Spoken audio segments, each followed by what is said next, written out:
सलाम to all viewers. आज हम आपको इस वीडियो में बताएंगे अर्तुगरुल गाजी कौन थे और उन्होंने इस्लाम के लिए क्या कुर्बानियाँ दी। अर्तुगरुल गाजी जो उस्मान के वालिद थे, उस्मानी रिवायत के मुताबिक वो सुलेमान शाह के बेटे थे जो काई कबीले के रहने वाले थे। अर्तुगरुल गाजी 13वीं सदी के अनातोलिया की तारीख से माखूज एक अजीम दास्तान है। अर्तुगरुल गाजी जिसने अपने कबीले बल्कि तमाम इल्म इस्लाम की तकदीर बदल डाली।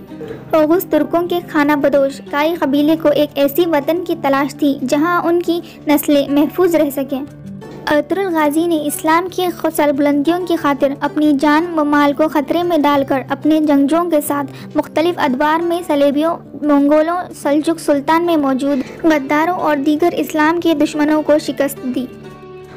ओगुस तुर्कों का कबीला जो वेस्टर्न सेंट्रल एशिया मुग़लों के फतह से बचने के लिए अनातोलिया चले गए थे, लेकिन इसके बजाय वो एक मुगंदुज़ अल्प के बेटे थे। इस लेजेंड के मुताबिक अपने वालिद की वफ़ात के बाद अर्तुगरुल और इनके फॉलोअर्स यानी इनके साथी सुल्तान रोम की खिदमत में हाजिर हुए, जिसके इन्हें बेज़ंटीन सल्तनत के साथ सरहदी इलाके में सुगुत शहर पर गलबा मिला। इन्होंने ये वाक़यात का सिलसिला शुरू कर दिया और जो बिल आखिर इस क़याम का बाइस बने।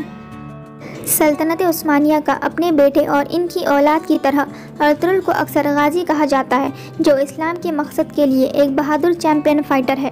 अर्तुगरुल की ज़िंदगी के बारे में यकीन के साथ कुछ मालूम नहीं है।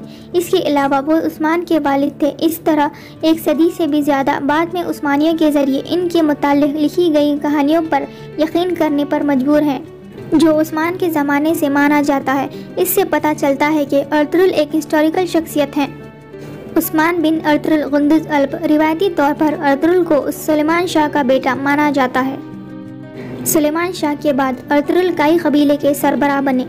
बेज़ंटाइन के ख़िलाफ़ सल्जुकों की मदद के नतीजे में रोम के सल्जुक सुल्तान क़ैक़ुबत के ज़रिए अर्तुगरुल को अंकारा के करीब वाक़े एक पहाड़ी इलाके काराकादह में अराज़ी अता की गई। इस अकाउंट से ये ज़ाहिर होता है कि सल्जुक को अर्तुगरुल को अराज़ी देने का अक़ीदा अर्तुगरुल के लिए था कि वो बेज़ंटाइन के दूसरे दुश्मनों के किसी भी किस्म के मुखालिफ हमले को पसपा करें। कुछ अरसे बाद इन्हें सुगत गांव मिला, जिसने आसपास के ज़मीनों के साथ मिलकर फतह किया वो गांव जहां बाद में इनका इंतकाल हुआ।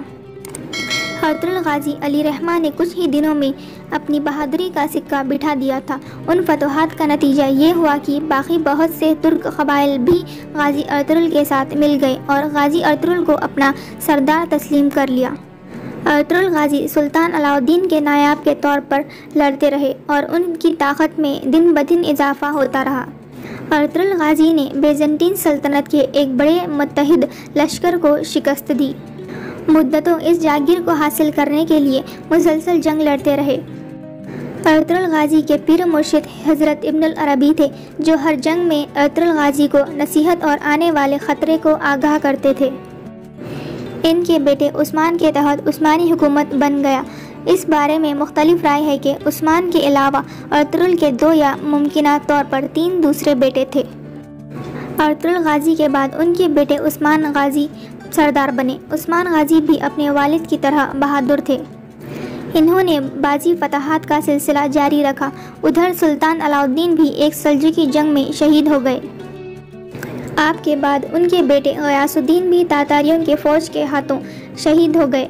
1190 ईस्वी में सल्जुकी सल्तनत बिल्कुल ख़त्म हो गई। उस्मान गाजी ने अपने तमाम मफ्तूहा इलाक़ों में अपनी खुद मुख्तार हुकूमत का ऐलान कर दिया और 3 बार अज़मियों पर 600 साल तक हुकूमत की। 1280 ईस्वी में गाजी अर्तुगरुल का इंतकाल हुआ। सुब्बत का मकबरे में आप दफन हैं। Like and subscribe to this channel for more latest videos.